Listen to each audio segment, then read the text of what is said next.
First, what's going on? Let's see how that view turns out in the background. This is some prime real estate right here. What's going on, CryptoClover? I'm going to be doing a little bit of a market perspective of kind of some of the new regulations and things that we've had going on here. So I'm up here at this new bar. It's like no one's even here. You know, we've got like these different like breakout spots and whatnot. So I think I mentioned that on my last stream that there's this whole area that they're still kind of developing. What's going on, Joe? So they've got a kitchen back in here. They've got a nice little spot, but the view here is great, and the bar owners let me just kind of do my thing. So good to be on good terms with the locals here.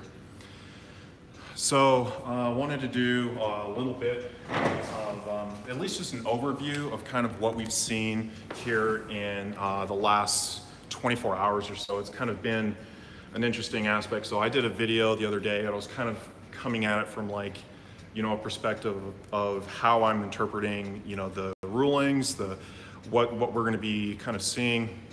If you're looking at it from a purely legal standpoint, which is what I saw doing, and Roy Murphy, they were pretty much saying, you know, they're going after a company that's going to be defunct. They're going after the wrong one. I think the way to approach it legal, you know, it's a pretty simple change, just to basically change the title. I mean, 2 days ago, Bitconnect X to it doesn't, you know, it wouldn't, you know, I feel like that's kind of a small aspect to the suit. I mean, essentially, they would file suit with the public limited company, which is the newly formed PLC. So I think that's, you know, that aspect to the drafting of what they've rolled out, and then what you saw with Bitconnect being very proactive in terms of how they're going to interpret, you know, these kind of new regulations. We are in, you know, the new year here in 2018.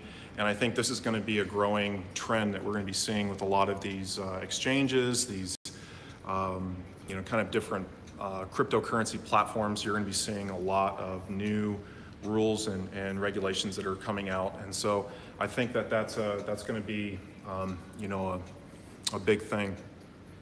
Yeah, and the other thing too is the other big news I think that has come on has been USI-Tech. So USI-Tech has been one that I've got a little bit invested in, and I think what you'd seen with USI-Tech was, you know, they had received some of the same types of rulings that Bitconnect had received, you know, just a month ago in December, and I think there's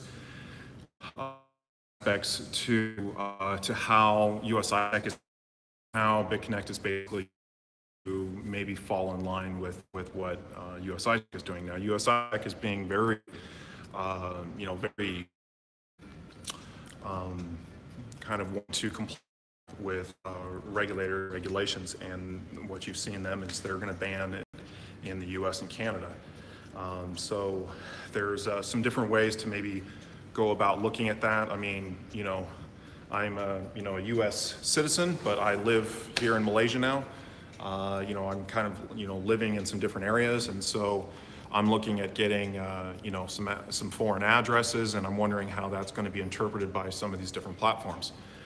You know, for me, you know, I mean, you know, I'm still kind of forced to go through Bitconnect's, the way that they have it on their website is like I'm still getting the same pop-up that everyone else is getting, where they're basically forced to choose a state. Well, if that doesn't apply in another country, there's from Australia. I was kind of looking at some of their, they're in the same area, and they're being forced to choose. So, you know, there's some bugs with that. As people that were commenting on my stream that said they put in West Virginia. It was like a few others that were like, were pretty bad. I apologize, it's choppy. I don't have the best internet connection up here, unfortunately. I wasn't able to get on, internet's not showing up here. I'm sorry about the internet, guys. It's showing it's okay on my end. But yeah, so there's some different ways of kind of looking at the regulations. I think the best thing that you can try to do is to protect yourself. You know, I think that I'm not so sure how much the state is going to matter in terms of which state you're choosing, just as long as you're not choosing Texas. And for those that are that have accounts, and maybe you're choosing Texas because you're wanting to comply with the regulations and whatnot, it's not going to you know, shut down your account. All it's really going to do is it's going to impact your ability to put out loans and lending. And so I think that you know, there's virtual private networks, VPNs. There's you can get, you know, different addresses. You can get you know, I'm advising some people that are with me start getting, you know, an address that's outside the U.S. And this way, you know, you can come and you can have a secondary address you can use as a way to mitigate some of these new regulations and things that are coming on the scene. So a couple of different ways of kind of looking at it. This is like a, you know, like something that's gonna shut down, you know, some per se. I think what you're going to see is you're going to people's different reactions to it. So I think it's a good thing that and how they're interpreting, you know, how they're going to deal with this. Like this, you know, just, and they went right ahead and started with a new implementation to be, you know, dealing with this, these new regulations that are going to be coming up. And this is going to be, I mean, you're going to start seeing a lot of different government agencies. You're going to be seeing some different people that are going to be, you know, kind of on the short end of the stick if they've got, you know, if their state is starting to wanting to control things or outlaw things. And so, but there's ways around it. You know, there's as long as you're kind of protecting yourself and your privacy. And so that's, I think, something that is going to be interesting to see moving forward. Right now, I think what you're seeing is everyone's kind of running from the U.S. The U.S. is the, I think what we're going to be seeing is the U.S. is going to, you know, potentially be setting the bar for how things are going to be regulated in kind of on a more of a global scale. So, you know, if you have addresses or you're conducting business in the U.S., you know, these regulators are going to be wanting you to comply. Now, what may end up being the best case scenario is, I think, you know, after we see some of this stuff kind of rolling through the court systems, we get some more information. I think ultimately, if you wanted to set up and you want to do some things in the U.S., you're probably just going to need to get a license. You're probably going to need to get a some sort of you know, legal documents to basically support what you're doing. But those types of documents and that type of structure isn't really available quite yet. And so I used the example of Airbnb on my previous stream as kind of like kind of a similar situation where you had a company that was kind of operating illegally, but they were still being proactive and trying to work with, you know, the state, you know, the different tax regulators and whatnot, and they were trying to kind of work out a deal. And then ultimately, in a lot of places, they did work out a deal. And what you ended up having is you needed to have a license. You needed to, if you wanted to be doing an Airbnb in certain states and certain cities, municipalities, now you need a license to be able to do that. And I would imagine you probably end up seeing the same thing in like a state like Texas. You know, they're going to want to have some of this activity regulated. And so there's, you know, not a whole lot out there in terms of what, you know, what that's going to look like. And I think these are kind of some of the first steps that we're going to start seeing. Yeah, West Virginia, there was a guy that commented on my stream that basically said that he put in West Virginia as a state and it was giving him some errors. And so I know that there's been some people that have put in that, and they're getting some errors on that. Yeah, it is kind of hot in here. They don't have the air conditioning on. I might have to move here in a little bit. Yeah, alphanumeric. In order to regulate something, you have to be an expert in it first to understand it. Texas does not understand this at all. That's very true. I think that they are looking at it from a kind of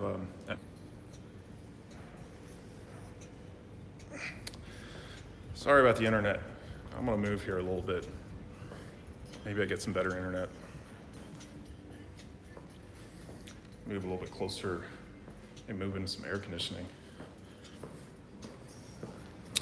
But yeah, I've been talking with a few people and kind of getting a little bit of feedback and kind of seeing what some people are doing. I'm interested to see kind of what I can do from, kind of where I'm at, what kind of things I can ask.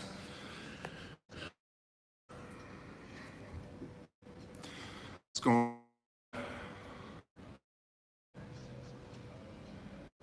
Yeah, the wrong company, something that sure, and I kind of mentioned that, stop a lawsuit. It's a pretty simple fix on a legal document of basically putting in the other entity.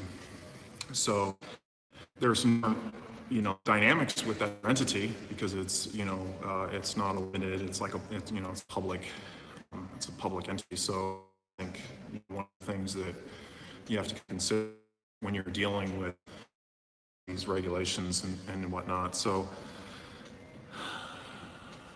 yeah, third world internet. Yeah, I mean, me against the internet, but I think it should be better here now. So at least I can keep the stream kind of solid. As you can see here, I got the bar's not quite open yet. So pretty soon maybe I'll get the key from the owner. Just let me come up there and use this internet. You chat with a lawyer yet? No, I've been dealing with a lot of other things I've had here going on in Malaysia. I mean, I'm still trying to get set up. I'm basically moving, and I've got some different things. But I'm interested in talking with some different lawyers that kind of understand this at a little bit of a deeper level than I do. There's a few guys that I know back in Seattle. I just need to kind of catch them at the right time and see. But I think one of the things we're going to be seeing is this is changing every day. We're getting more information that's coming out. The whole aspect with USI-Tech I think is really interesting. So USI-Tech is a good kind of it's interesting to see kind of like how that is going to how USI-Tech is going to respond to this type of thing. And I can kind of bring up this for you guys in case you guys haven't seen this. There's a notice that USI-Tech has put out that basically says that they are going to be regulating this, or they're going to be basically not allowing U.S. citizens and Canadian citizens to use the platform because it's a violation of their terms of service. So there's an interesting aspect to how they're going to, because if you have funds that are in this platform, that could potentially be a really serious thing for you, where you lose access to what you had invested in the platform. And I don't know how that's going to work. If they're going to be just allowing you to refund. I can't seem to get into my account for some reason. So, but I am pasting here. So what are some of the things they're saying? They're saying it's basically, the sales partners and the promoters that are advertising their services on social media are in a matter that is a breach of their contract. And so that's one of the things you have to look at is the terms of service and these different online platforms and what they're going to be, how they're going to be interpreting some of these things. Like, everybody has, I think, the same goal. They're trying to do things in the right way, and that's why I think you're seeing Bitconnect and USI-Tech are being pretty proactive in how they're going to be interpreting some of these different suits that are being pressed against them right now. Can we change the country on Bitconnect? I didn't even know that there was an option really where you were being forced to put in your country, to be quite honest. I think part of it might have to do something with your, maybe with your sponsor or maybe your IP address or whatnot. But I know, I was behind a VPN. I'm under a Vietnamese team. I'm, working as an agent with Singapore, although it hasn't been established quite yet. I don't have any ties to the U.S. in terms of my Bitconnect account, and I'm still getting the same pop-ups. And I think what you're seeing is I've been seeing people from other countries that are getting that. So, and then on top of that, people are trying to log in and they're trying to actually select the state that they're from, and it's giving them an error. So they don't have the ability to access their account because some of the bugs in the system. Now there is a video here. If you guys, now I haven't done this yet, but there was a really interesting video that this guy put out that is a way to basically bypass that if you kind of get into the code of the website here. Let's see if I can find this. Yeah, so here it is, this Elmer FUD Fighter. It's kind of interesting how he did this. So I'm gonna switch this around here.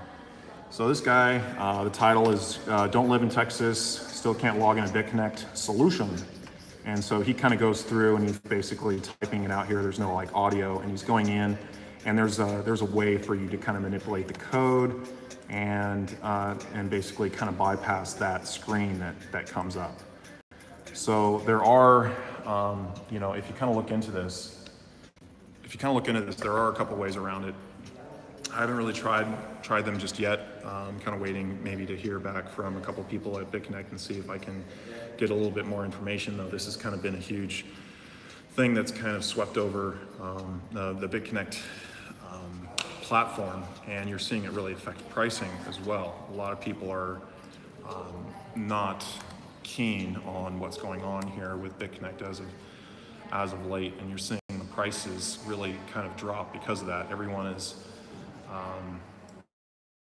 you're seeing, you know, the prices of the BCC coins starting to kind of drop quite a bit. Let's see if I can show that to you guys here a little bit.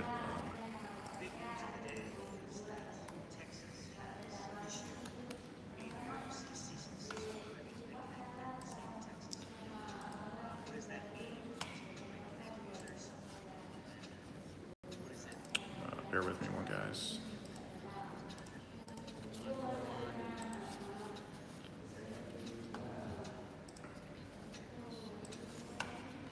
Bringing the price up here a little bit.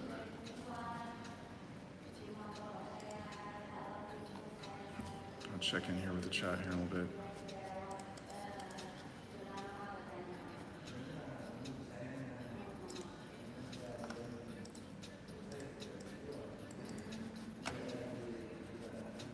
So, I mean, you're seeing prices come up a little bit, but in terms of the, just to give you guys a little bit of a snapshot, the price over the last 24 hours, in terms of the BTC price, has come down quite a bit. You've seen a recent little surge here. I think as you're seeing people kind of buy in that are maybe not buying into the hype, but as far as like the orders and whatnot on the platform, I think you're seeing people that are getting out a little bit. Yeah, account verification I think will become mandatory. Well, as no news from Glenn, yeah, I mean, you know, that's unfortunate. You know, I'm sure he's, you know, maybe gonna say something at some point, but I mean, that's why I think it's actually very important to be conscious of who your sponsor is. You know, I mean, you know, Glenn has a tremendous amount of people underneath him now that he has. He's gotten promoters like, you know, Trevon James and Craig Grant to basically come underneath him, and he has a humongous network of, you know, the entire, you know, U.S. for the most part, and it's become more of an international audience. And you know, he hasn't really been very supportive to people that are, you know, having issues with the system, at least from people, the feedback that I've been getting from everyone. Now, part of that is the amount of people that he has that are underneath him. But you know, for those of you that are looking for more support and you want a sponsor you can work with, you know, that's why it's like I don't have the biggest team. I've got like I think I got about 120, 130 people in my downline, and I work more exclusively with the people that are with me and that are with, you know, on my team. I'm trying to advise them. I'm trying to help them a little bit more. And so that's kind of something that you're going to be having. I mean, there's a lot of these, you know, people get into platforms like Bitconnect, they get into some of these things, and then they don't have the ability to work with their sponsor at all. And so I would basically, you know, give you guys a challenge, like reach out to your sponsor and, you know, ask him, contact him. If you can't, you need to look at changing your sponsor, you know. And currently there's not a way for you to actually kind of like change your sponsor. You have to create another account. And so that's unfortunately the way that Bitconnect has this structured right now. So so that's an interesting, aspect, I'm hoping that Glenn's going to come out and have some information that's going to be good, that's going to be great. But I wouldn't hold my breath. Any lawyers in Glenn's vast network? Yeah, I don't know. I mean, I think he may look at maybe trying to bring some legal advice into the landscape. I mean, I had been chatting with him, like that was the big thing that I had been pushing from the beginning, since back in August and September timeframe, when I just originally had kind of started coming out to Asia and working with Bitconnect a little bit, is there needs to be some more legal support, because these are the types of things you're going to be having in the pipeline. And so I think you saw 2017 was very quiet, and now I think what you're seeing is that now that we're entering the new year, I think there's going to be a lot more people that are going to be having their eyes on some of these platforms, not necessarily Bitconnect, but just platforms in general, because the governments are going to want to regulate this. Michael Crypto is in India doing a kind of like a documentary. He's kind of traveling around India, and he's going to be putting out like an hour-long documentary or something. Should be interesting. But yeah, he hasn't really been on, he hasn't been doing videos as much.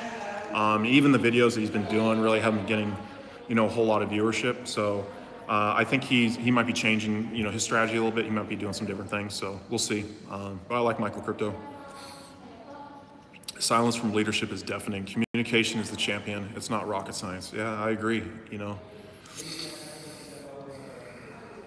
Yeah, when it hits 1 trillion, everyone will notice crypto. Let's see what it's at, because it was about 763 the other day, and it's come up to 779. So you're seeing the market cap starting to come up a little bit, more and more and more. So we're still, it seems like every day we're getting a new all-time high in terms of the exchanges, or the market cap. Binance still kind of continuing to lead the way with BitThumb right underneath. You're seeing just a tremendous amount of volume in Tron. I mentioned that the other day. It's dropped off a little bit. There was number was about 3.5 billion, with another like 800 million underneath it. So it was over 4 billion being traded with Tron. So it's dropped off a little bit, but it's still fairly high. You're seeing, quite a bit of distribution to some of the other exchanges. One of the things I kind of like to do is, even though we're seeing a big surge in Tron, we're not really seeing that represented in terms of the domination. So let me come in here a little bit, going to the currency. So we have Bitcoin still at 39%. Ethereum is still trading more. So is Ripple. Tron is moving up the ranks to number 4, but it's a little bit more localized, and part of that's Tron's a newer coin, newer platform that's really kind of come up and just seen a huge surge in volume of trading and pricing. But you're still seeing and that order. Ripple's been falling off a little. Ripple's come down. There's been some news in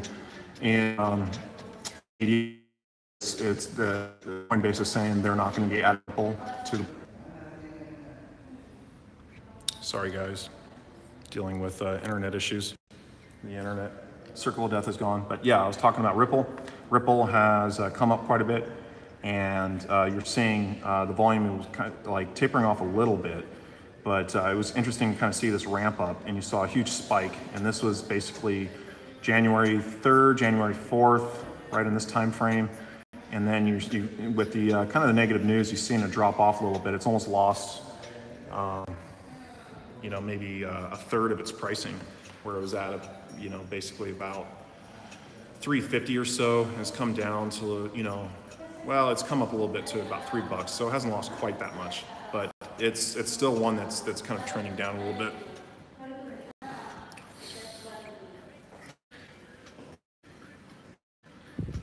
When the government starts bringing the hand, everyone will band together to run that station.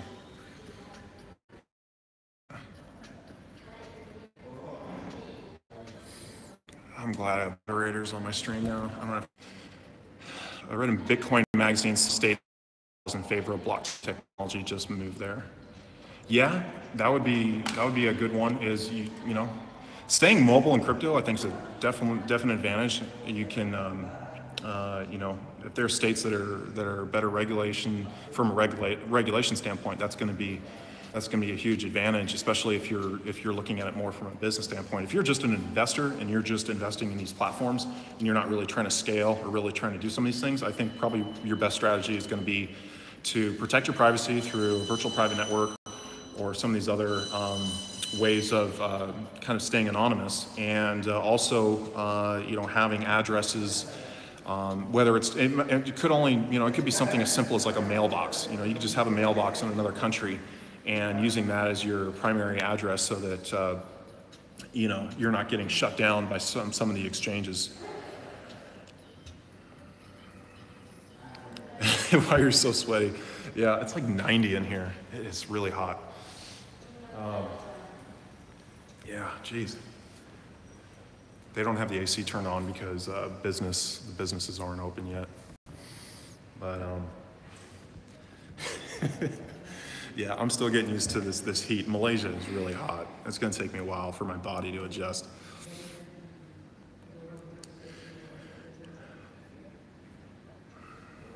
Ryan Blue, what's going on?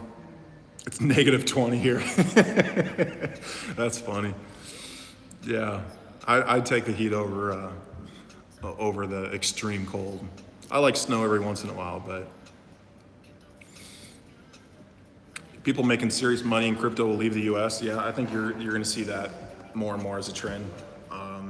Especially it makes more financial sense. If you're not having to deal with some of the same problems and regulations that are going to be cracking down here in the future. So I think it was interesting, like when I did my video the other day on the basically kind of some of the news that we had that had come out. I think what was interesting was the comment section. I encourage you guys to kind of, I've got some good people that are, that are knowledgeable on this area, and they're commenting, and I think that there's some interesting things that they're bringing up.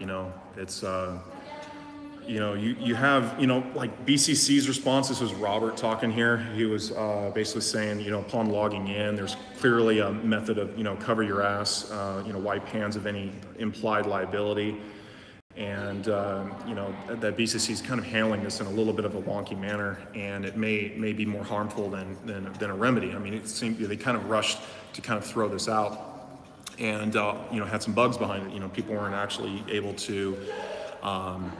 They weren't able to, select the state that they live in in a few cases. And I'm in another country. I don't live in the U.S. anymore, and I'm trying to set up residency here abroad, and I don't have that as an option either. So I'm going to be looking at what some of my options are. Roy Murphy did a good video on that. I think it was kind of interesting to hear some of his perspectives, and he had talked with a few people that had some legal insights, and we're kind of giving him some interesting dynamics on that. So there's they have like the SEC is going to be regulating ICOs, but there's also these DAOs, and how some of these platforms are going to be classified, how they're going to be interpreted by a regulation standpoint is still a pretty gray area. What are some of the other things?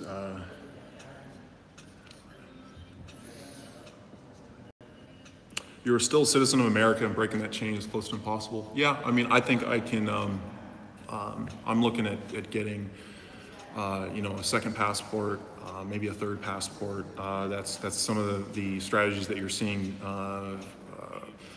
People that are looking into the space a little bit is renouncing citizenship if you need to go that route.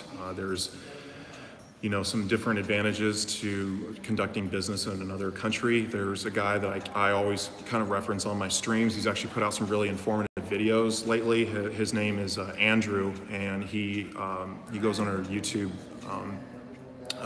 as the Nomad Capitalist.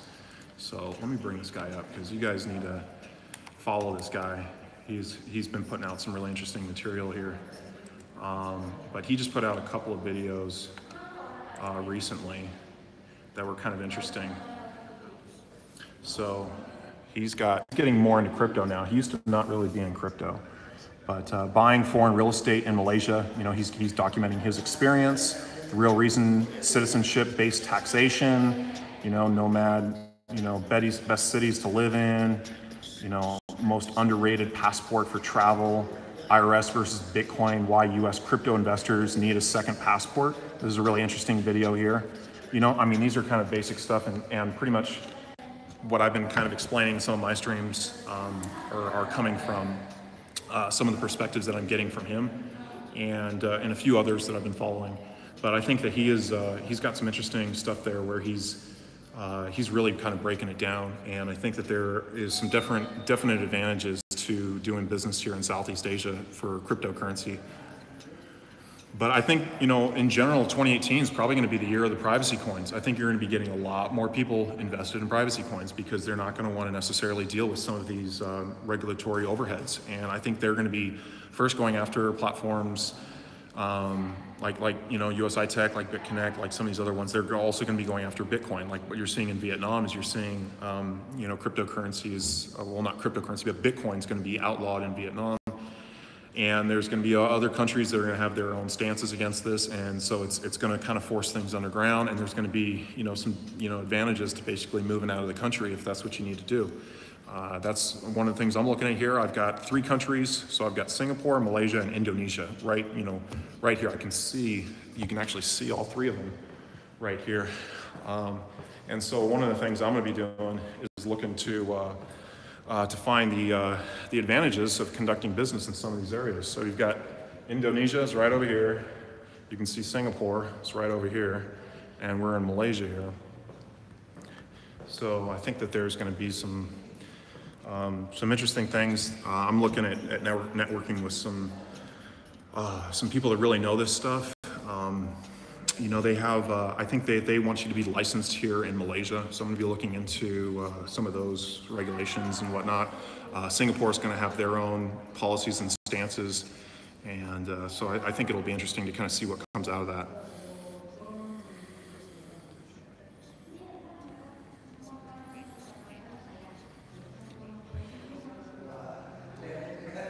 The IRS won't be that hard pressed this first year for taxes. They don't even have proper regulation, just lowball your gains.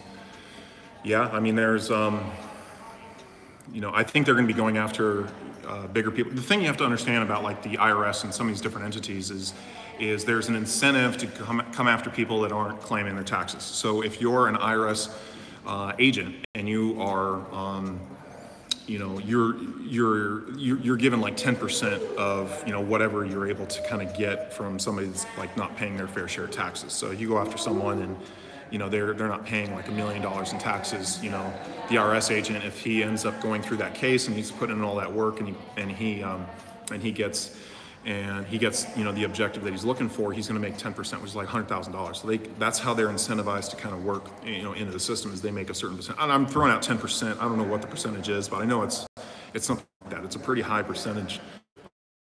There's not an incentive for someone, like if you're not making that much money, I don't think you're going to be as at risk for an audit,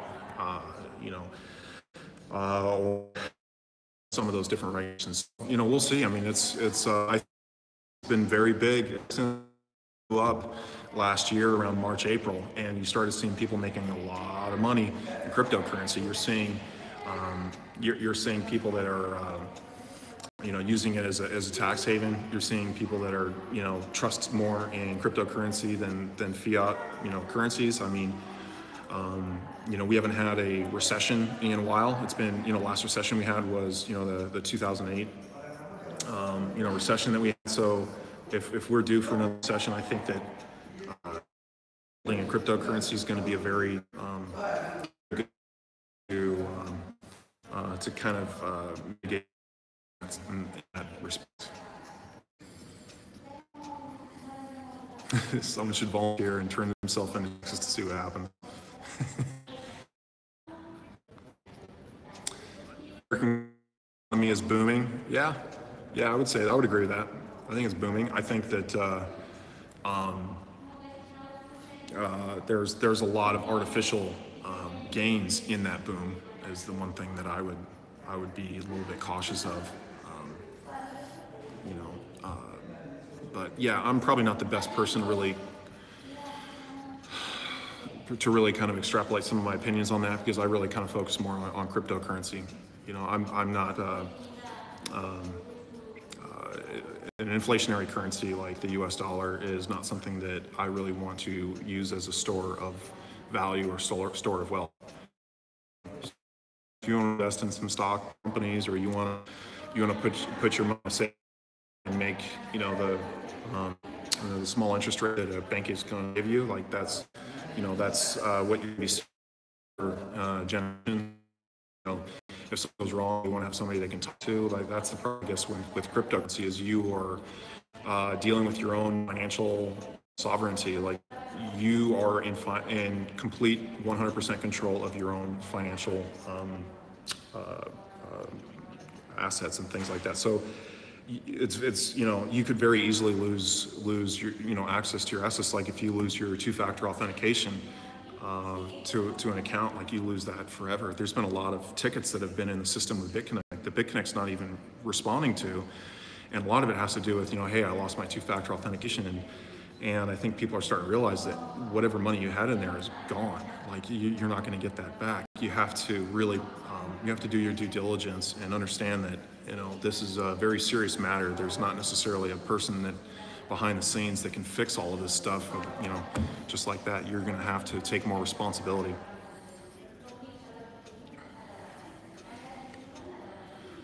We should pool an anonymous lawyer fund and sue Texas for individual rights, and overstepping calling Bitconnect immediate threat to Texas citizens is a bogus based on my opinion. Yeah, I think one of the issues or the problems you're going to run into is that those Texas, you know, regulators or whatnot, I mean, they're salaried and, you know, funded by the state, whereas, you know, we would essentially have to pool a large amount of resources together to fight it. And then what is the ultimate outcome that you're going to get from that? I don't know. I mean, I think it is a slippery slope though. So, you know, you have, you know, Bitconnect has backed down from Texas, but I think that, you know, now we might start seeing more government agents. If all they have to do is submit a cease and desist letter, and then your state's going to be next. Like your state is going to get shut down, and you're not going to be able to transact the same way in a platform like Bitconnect, or maybe even, you know, other platforms. Maybe exchanges are next. Maybe, you know, you're going to have some different, you know, things that are coming in there. But I don't know.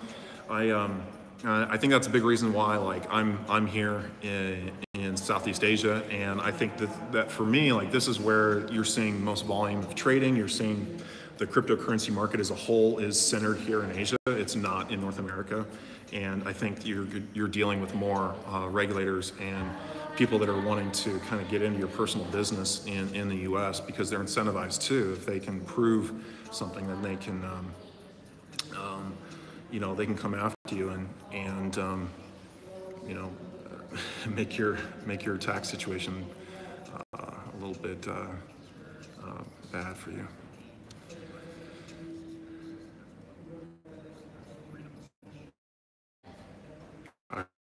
This is your idea. I put a proposal with Bitconnect for a few different things. You know, I've been wanting to work a little bit more with Bitconnect behind the scenes. I don't know if that's something that is to be a possibility. So, like, I've putting in some proposals and putting ideas. I wouldn't necessarily say that Bitconnect X was my idea, but I do think that Bitconnect takes the ideas of the community and seeing and what the are. I think they're applying that to. I think the more, if you get a number of people that are interested in you know, transacting on an exchange, wanting to do kind of wanting to transact in a certain way, I think Bitconnect is really kind of wanting to move with where the market is going, and so that's how I perceive that situation.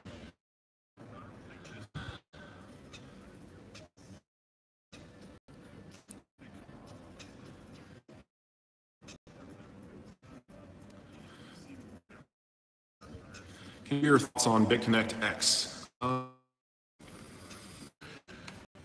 You know, you're really sort of like, you know, this, you know, log to Bit, and I apologize if the internet's kind of slow here.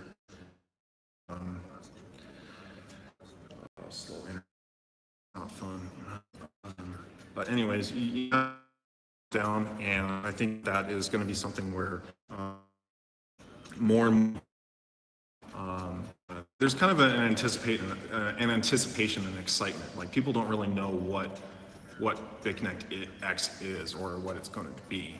You know, I've kind of theories in my, but you know, I'm kind of delayed. I mean, this is pretty much, you know, what we're getting. We're getting this right here, January 10th. Now we have a little bit more information on the as far as kind of get invested and whatnot, you know, but it's going to be a lot of people are anticipating it's going to be the largest ICO. That there's a lot of information that is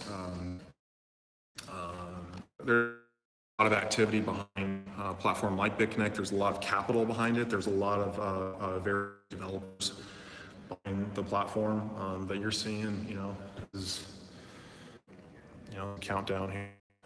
I mean, and we have also the article that has come out.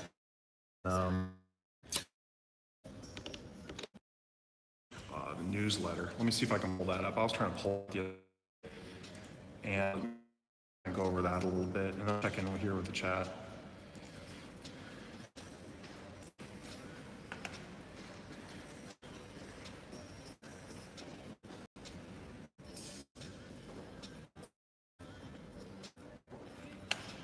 Let's see here. Bear with me one sec.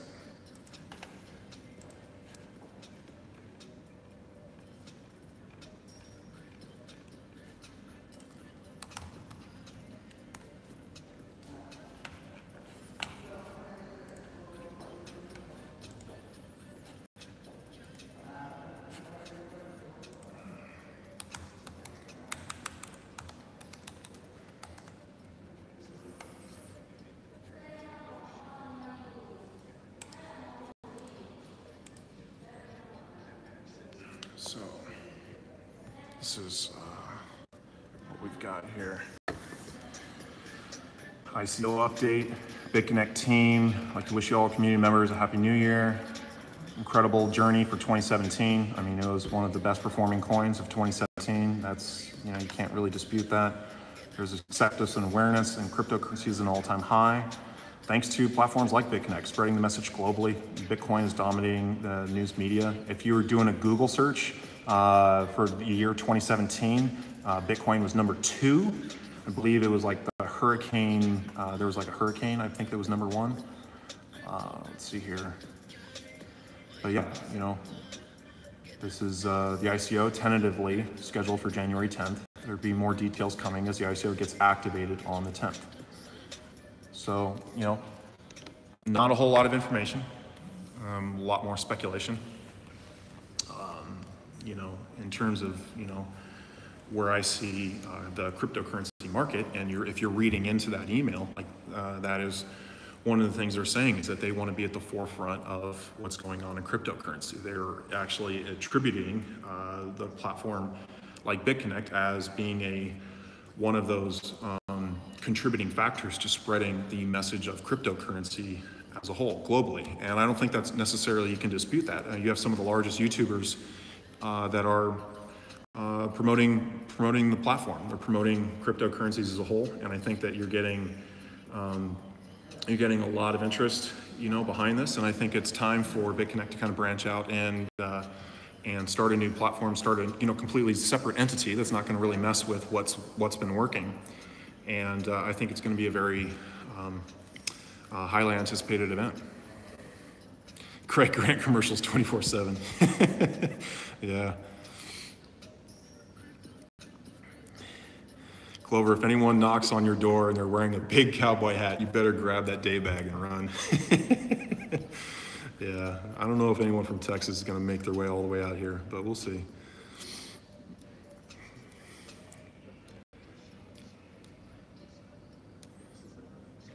Oops. So you were saying the Bitconnect direction is to move where the activity is. Does that mean abandoning us in the US? No, I think it's going to be a global platform.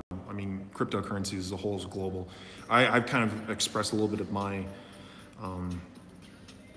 apprehensions about the nationalism behind Bitconnect, so you kind of having these national promoters, but that's currently the structure that Bitconnect has, is they're basically, they're putting people in place that are kind of controlling the activity for the different countries. And so with the US, you're dealing with Glenn. The other one you're dealing with is Josh. Josh was formerly the Continental for the US and Europe, and now he's going to be focusing in the US. And they were interested in bringing on a different Continental for the Americas, and that didn't end up happening at the last meeting, and I'm not going to get into that too much. There's kind of some reasons for that. But there is going to be a new Continental for Europe,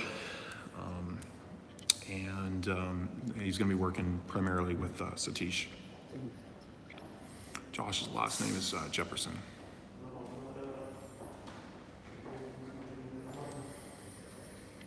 Do you think Texans will be able to participate in lending again? I think that is going to be something that may take some time. I think what we're seeing is that, this just came out. This just came out really like the last day or two is really where all of this stuff has happened. So I think Bitconnect is working out, a way of getting some of these regulations lifted. I think it's just going to take some time, and I think that right now they're being proactive.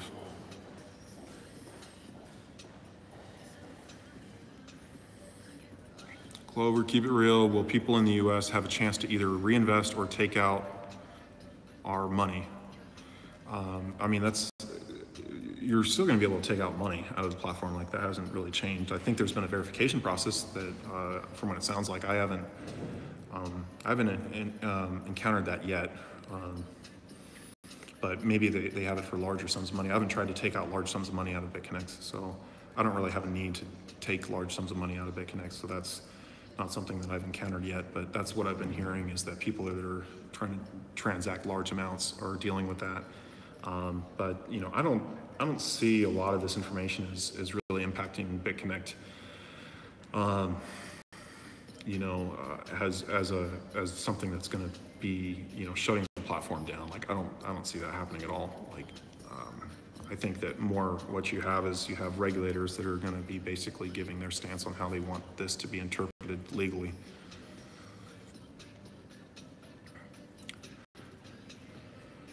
Should Bitconnect promoters throttle back so we don't get negative attention like USI-Tech? Well, I don't know much about like USI-Tech promoters per se. Like, I haven't really been following some of those transgressions. I know that they have some different. They have a bigger footprint in certain areas. I believe they have a bigger footprint in Europe, and they've been kind of big over there. But I don't really know enough to speak on it. Like, I don't know enough about the promoters or whatnot to really kind of give my opinion. I know that the promoters for Bitconnect, in my opinion, have been way more public. They have much bigger followings, and that's kind of been the trend that we've been seeing. But I think both of them are going to be subject to kind of some of these new regulations that are being put in place.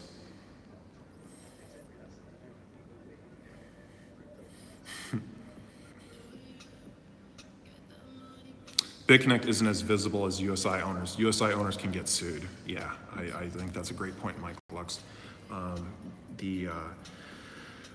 There's reasons behind the anonymity, and unfortunately, like from a regulator standpoint in the U.S., that they see that as conflicting with their the way business is conducted there locally. Even though this is kind of an international platform. So I think what we're going to see is you're going to see local adjustments to the platform to comply with certain regulations in certain areas or municipalities.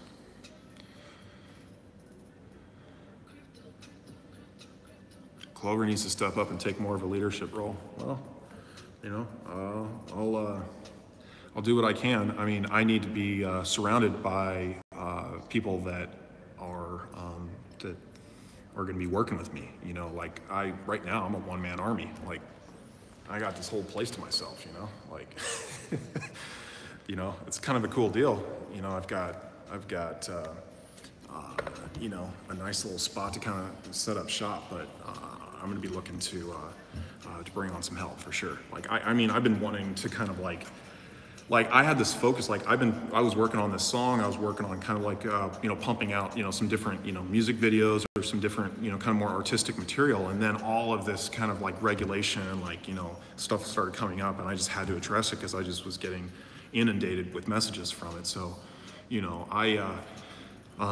you know, that's kind of where I need to kind of move. And so I'm going to be looking to do some more networking and find some people that are kind of on the same page as me. And, you know, if we can't connect locally, like here in Malaysia or Singapore, then, you know, we need to set something up where we can, you know, we can do something, kind of, you know, through like teleconferencing or whatnot. And one thing I did want to mention, I've been, on my last stream, towards the end of my stream, I was talking with, someone had mentioned I should do a collab stream with Jedi Knight. And so I reached out to Jedi Knight, and we had a good conversation. And I think we're going to be setting up a stream. He's kind of busy right now for like the next month or so. He's kind of been doing some vacationing and whatnot, but we've been talking about actually setting up like a weekly stream. So the two of us can kind of get on and basically hash some things out. I think that would be a great benefit for the Bitconnect community. I think it'd be great for others to kind of hear some of the different perspectives. I think that,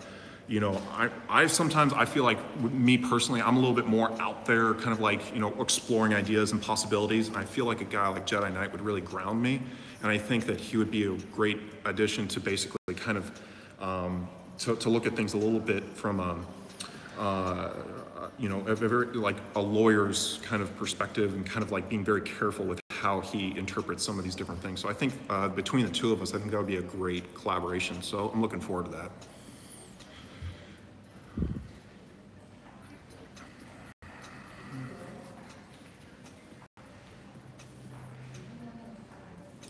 Clover, I think you should be added to the Bitconnect podcast. Yeah, I know they were doing that podcast. I've only tuned in a couple of times. It's kind of on at like a weird time, I guess. And so I think that's kind of been one of the reasons why I haven't gotten into it. But yeah, I think that would be a good one. Yeah, Jedi Knight is a beast on info. Yeah, Jedi Knight's has been a really great community member, Bitconnect community member. And he's very analytical.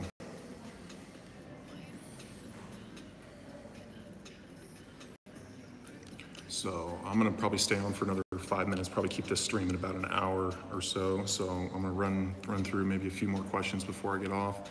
And then I'm gonna be heading to Singapore, run a couple errands. Again, I got some issues and some tech issues I gotta deal with.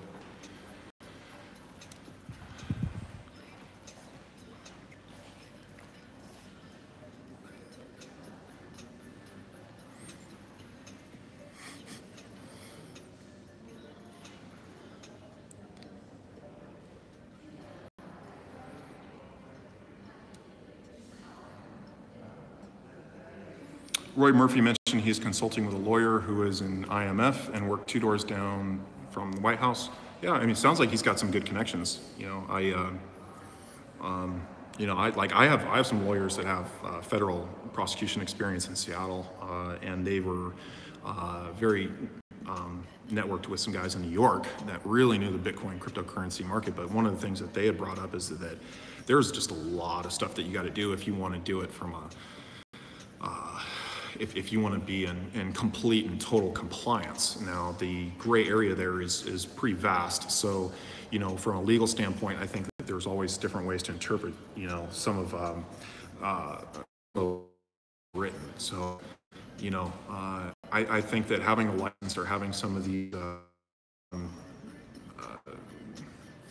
certifications, like I think they were like certain certifications to be doing with in New York. That's different with each state, but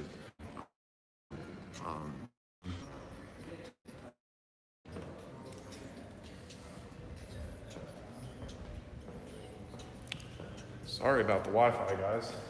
Maybe if I get a little bit closer to the bar, that'll work a little bit better. Well, like 30 people dropped off. Sorry about the internet.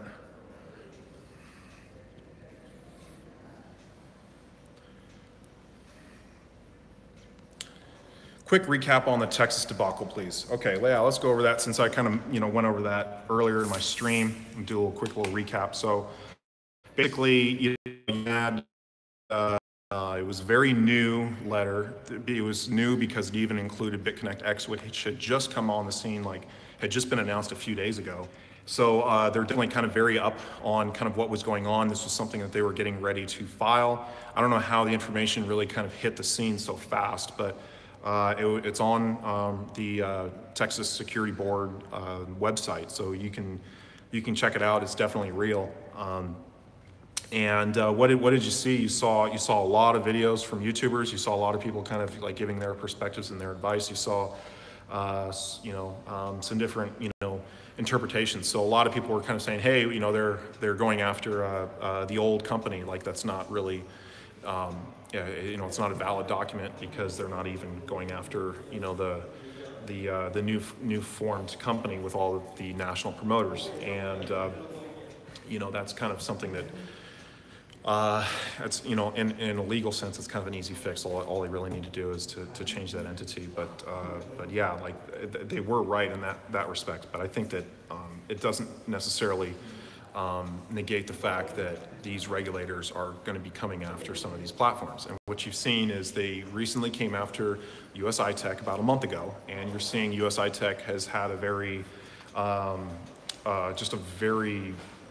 aggressive stance on how they're going to be they're going to be using the platform in the U.S. and in Canada, essentially banning it in